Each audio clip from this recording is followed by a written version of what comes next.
जय श्री राम मित्रों, मैं पंडित शिव पाराशर आप सभी का स्वागत करता हूं आपके अपने इस YouTube चैनल पर।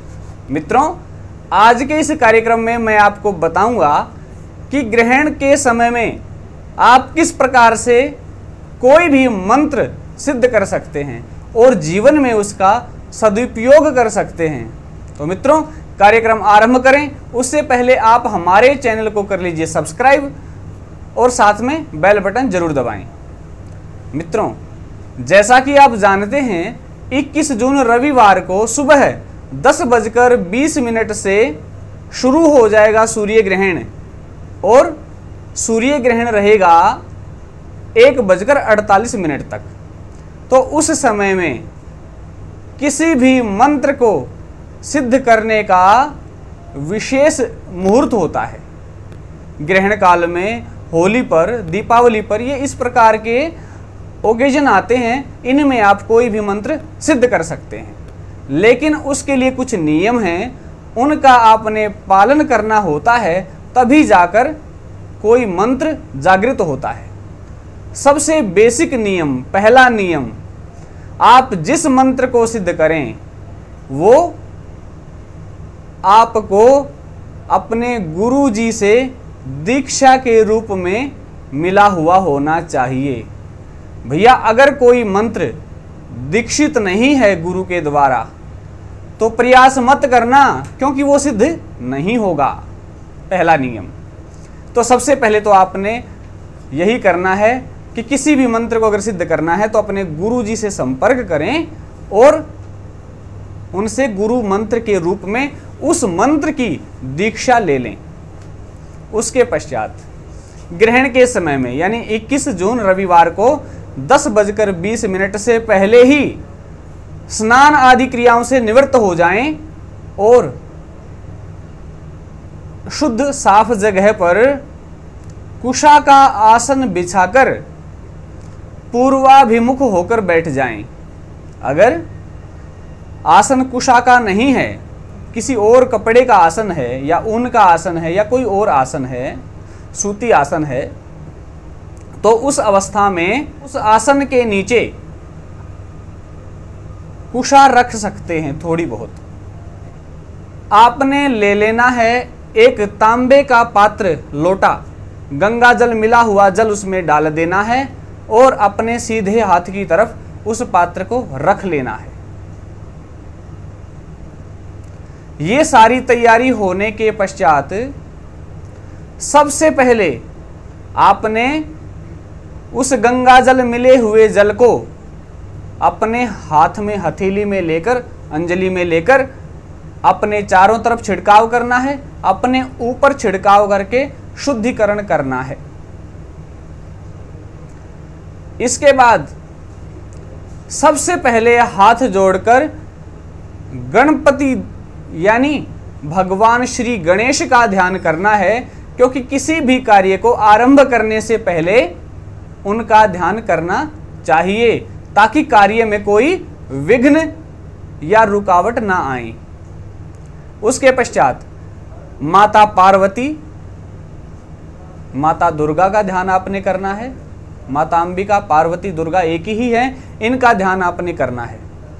इसके पश्चात आपने करना है अपने इष्ट देवता का ध्यान, जिसको भी आप अपना इष्ट मानते हैं।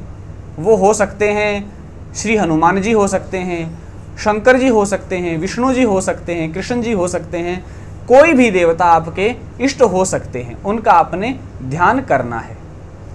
इसके बाद आपने करना है अपने गुरु का ध्यान, जिनसे आपने उस मंत्र की दीक्षा ली हुई है।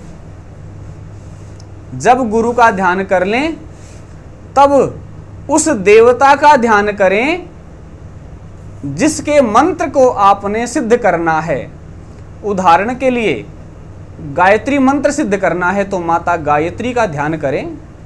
अगर आपने महामृत्युंजय मंत्र सिद्ध करना है तो शंकर जी का ध्यान करें। अघोर मंत्र सिद्ध करना है तो भी शंकर जी का ध्यान करें।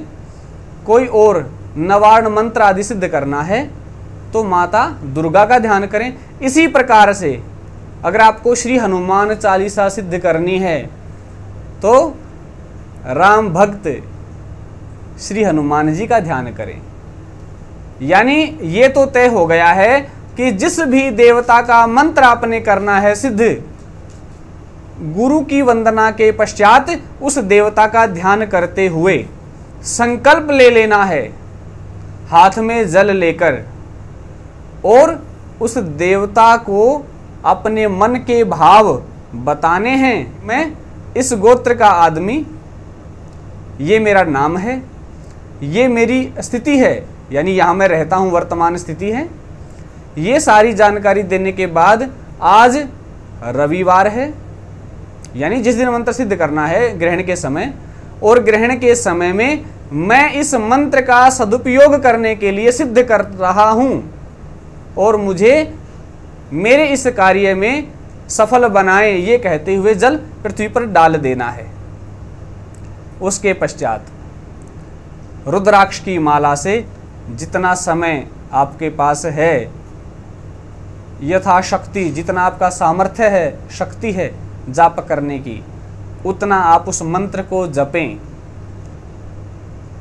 अगर आपने श्री हनुमान चालीसा सिद्ध करनी है तो जो 7 बार पाठ कर कोई छूटे ही बंदी महासुख होई, जो यह पढ़े हनुमान चालीसा होए सिद्धि साखी गौरीसा। यानी गौरीसा भगवान शंकर इस बात के साक्षी हैं कि 100 बार पाठ करने से श्री हनुमान चालीसा सिद्ध हो जाती है। मैं आपको उदाहरण दे रहा हूं, अगर आपको श्री हनुमान चालीसा सिद्ध करनी है तो 100 बार पढ़िए। भगवान श्री राम को, भगवान हनुमान जी को, माता जानकी को, लक्ष्मण जी को हृदय में धारण करके पढ़ें, आप सिद्ध हो जाएगी। जब आप ये प्रक्रिया पूरी कर लें, इसके बाद आपने पुनः अपने हाथ में जल ले लेना है, अंजलि में जल भर लेना है, और ये जो आपने जाप किया है या पाठ किया है, मंत्र का जाप होता है, श्री हनुमान चालीसा का पाठ होता है, अगर आपने कुछ भी सिद्ध किया है